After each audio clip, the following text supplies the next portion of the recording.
I'm sure folks are curious. Do you get royalties every time this ringtone is played?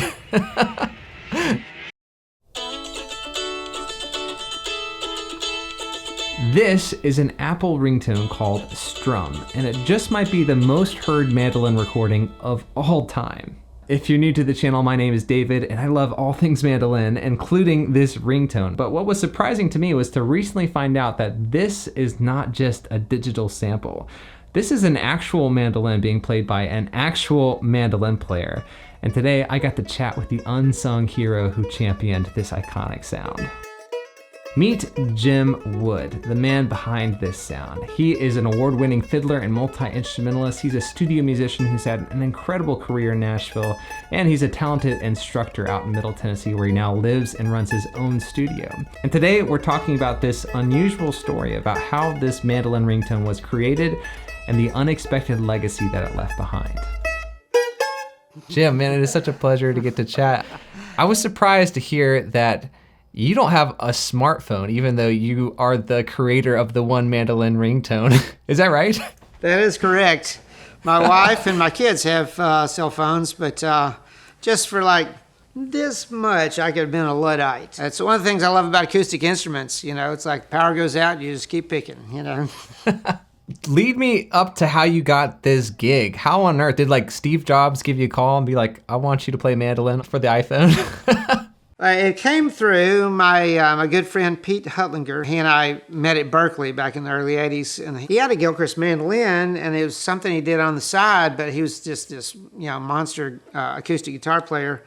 And some guy out in Washington or Oregon, I don't remember the guy's name, this was many years ago, called Pete up and asked if Pete would do snippets of mandolin for some project for Apple. Set the parameters, just give me a bunch of little snippets and I'll pick something. So Pete gave me the guy's number. He said, I think this is a little out of my wheelhouse. And so one day I just sat down in the studio, spent like 8 hours, whatever, just played 150 just little licks. Nothing was premeditated, no anything, no parameters other than just the length. Turned the thing in, and like I said, I don't even have a cell phone, so I didn't even know it became a thing for years. Wow, that is crazy. So this is just one of 150. Do you remember any of the others?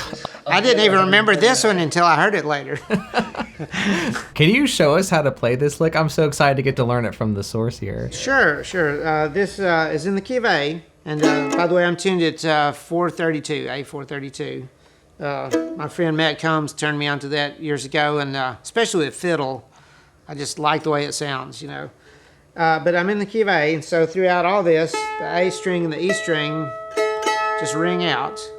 So I'm playing a C sharp and an E, hammering on from the B. Then I'm just scooting up to a D and an F sharp for a 4 chord, and then the 5 chord has an E, G sharp. You can hear that crunchy kind of sound. Then I hammer on from the G sharp to the A there. So.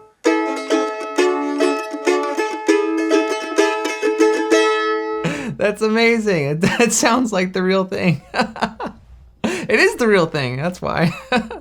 Yeah, you know, when I listen back and kind of reconstruct what happened with this particular lick, I'm kind of an odd mandolin player. I mean, fiddle's my main instrument, so I play fiddle tunes on the mandolin. I was born in Nashville, and growing up around the scene, I was fortunate to get to be around Monroe a fair amount. Coming up and everything. Of course, I was inspired by that. A lot of my mandolin playing is very much informed by the fact that I play bouzouki. And I love that open string, you know, droney, pedal tone kind of thing, where you have notes that are sometimes kind of crunchy, you know, open ringy kind of stuff. You know, when you hear me playing with a band, I very seldom am done a chop kind of thing. Even before I got into Irish music, are you familiar with Phase Dance, Pat Metheny? It was his opening song. Yeah. So it starts out with these big fat chords on this Nashville tune acoustic guitar. I and everybody in my generation just thought that was the coolest thing in the world. And another thing, I played a ton with John Hartford. Hartford was like a second dad to me. We were like super close. Played music all the time. just lived a lot of life together. His banjo playing, if you listen to him, when he's on the 5 chord, he really leans into that 5th string. That droney kind of thing, I just love it. So all those things kind of go together to make me a very unusual mandolin player, you know. I heard that's the mandolin, the actual mandolin that you played on that sample. Is that right? That's right. This is 1983 Gilchrist. I was one of the founding members of the Nashville Mandolin Ensemble. And that album, Plectrosonics, that's the on the back cover there. Oh, wow. That's so cool. Yeah, so this is one of Stephen's models with the S-holes. Famously, Ronnie McCrory has one, I think, from that same batch. It has the X bracing. I remember it came in January 2nd, 1984. And I had been waiting for that mandolin, and it was down at George Gruen's. And that was about 35 miles from my house, and it was snowing. And I was determined that I was going to get that mandolin, you know. And I borrowed my dad's four-wheel drive F-150 and braved the storms and got up there and hung out all day. It was like Christmas morning. All the guys working in the shop, there were 3 mandolins and a mandocello. So this is the one I picked. I love it. It's great. I just love that this ringtone is done by a serious mandolin player with a serious mandolin. It wasn't just some afterthought. It's not just some MIDI recording. And I was looking up the stats. There's been like over 2 billion iPhones sold, not even counting like iPads or other devices that probably have this sound baked into it. So this could be like the most heard mandolin recording of all time, which I'm sure is amazing, but also maybe feels a little bit underwhelming compared to all the other amazing stuff that you've gotten to do. Does it feel a little bit anticlimactic that people know you for this 5-second sound? You know, at first I just kind of thought it was humorous. You know, we're sitting here all these years later and doing this interview and I'm talking about this and everything, and you realize that was like 60 seconds out of my life. As a studio musician, you play on things, you go to the next thing, and it's 6 months before something comes out, and I probably only have maybe 10% on hand of all the recordings I've ever done. You're just part of a process, and then you move on and you're doing the next thing, you just don't think about it anymore. So that's the way this was. It was years before I even heard about this, since I don't even have a cell phone. There must have been something to it that kind of captured the zeitgeist of that time or something, or else it wouldn't have stuck like it did. So I can appreciate that, but I don't think they'll put it on my tombstone or anything. But Well, it's amazing. It's probably like reaching a new audience for the instrument here. Have you ever heard from anyone who's heard the ringtone and gotten into the mandolin because of that? I can't say that that's happened. Not yet. Not yet, that's right. I love it, man. Well, I'm sure folks are curious. Do you get royalties every time this ringtone is played?